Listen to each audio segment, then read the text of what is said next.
我在北京。Welcome back to Xamination. Today I'd like to talk about the anime Harem in the Labyrinth of Another World. So, this is a fairly new anime with only 8 episodes out at the time, and it's animated by studio Passione. So, I'd like to get right into my critique of the anime. It's mid, like, it isn't anything special in my opinion. If anything, I'd call it even below average. Like, it's part of a ecchi genre, so like the competition is already not that high, but it still doesn't manage to deliver in a good story or good characters. Like, it's not something you haven't seen before. It's full of cliches and full of stuff like that. The story is similar to almost any isekai. The main character gets transported to another world. He gets some superpowers that make him special, and he kind of becomes, a magnet for all the girls, hot girls in the world. Nothing really goes wrong for him because he can just solve anything by being OP.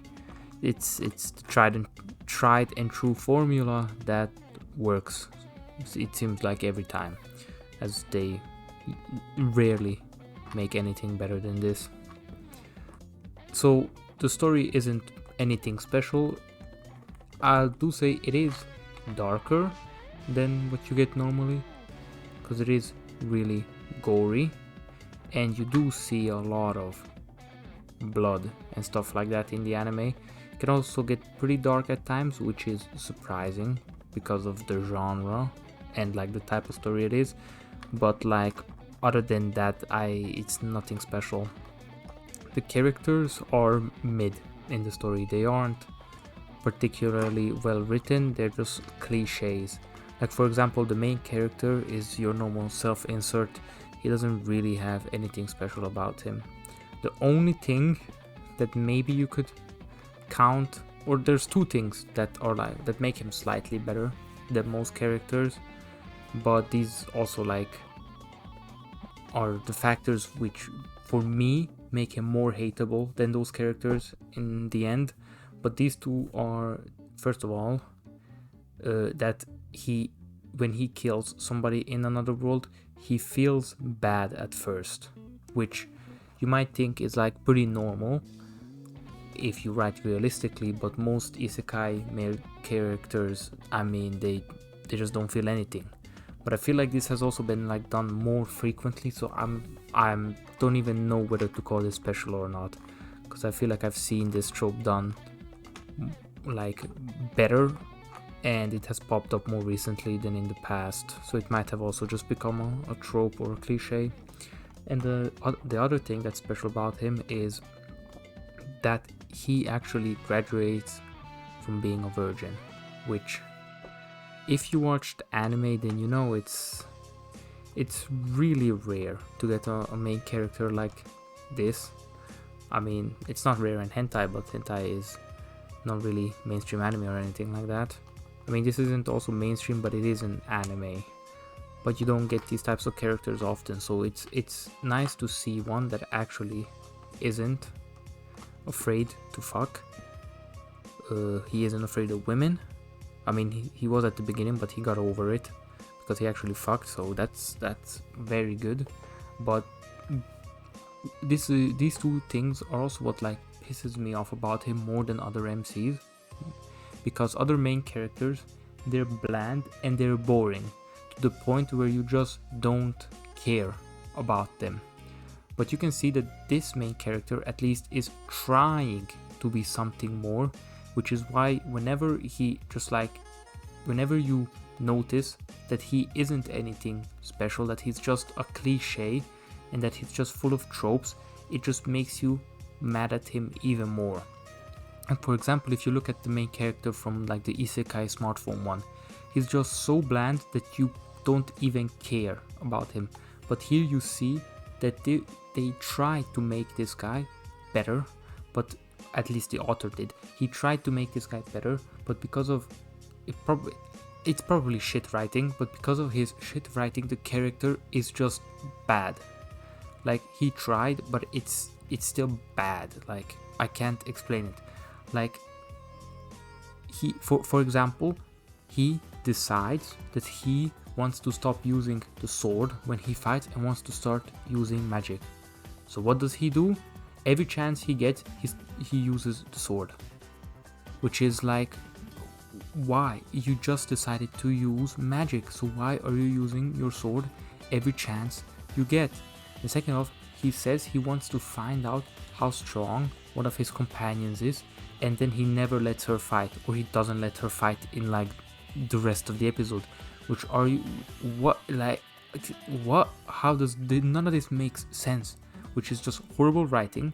And like, it's like, these are just two examples. I get it, it's just two examples, but if you watch the show is full of these moments where the bad writing just comes out and you just can't take it, because you can see that the author tried to do something with this guy, but because of his bad writing, or because he didn't want to, he just wanted to put in these stuff but didn't really want to think about them or write them better, the main character just isn't good. Like, that's simply what it is. Like, also, like, the main character, I cannot explain it to you, but he is just infuriating. He's just some of the decisions he makes, then how stupid he is at times. It's just infuriating to watch the show with him as the main character. Like, I don't have any more examples on the top of my head, but he just does some of the most stupid stuff, where if a bland main character does this, you just don't care, because you don't care about the character, so you don't care how stupid they are, you just have no attachment. But here, because you can see that he tried something, it's just more annoying. But like, moving on from the characters, the animation in the series is actually pretty good. Like, Studio Passione, I see they put passion into the project. Like, sometimes there's still frames and sometimes some stuff looks clunky, I mean, but the scenes that matter in an ecchi show are done well. Like, it's also surprising how far they're willing to take it.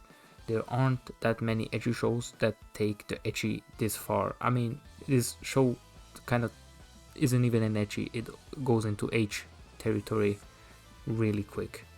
So that's surprising, because I can see that at least if at least they knew what the show is about, or like what matters in a show like this.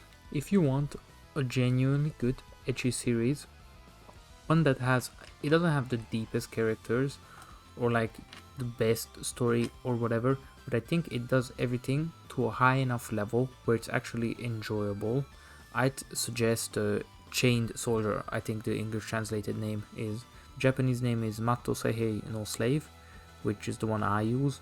But yeah, if you actually want a good ecchi series, I'd recommend this one.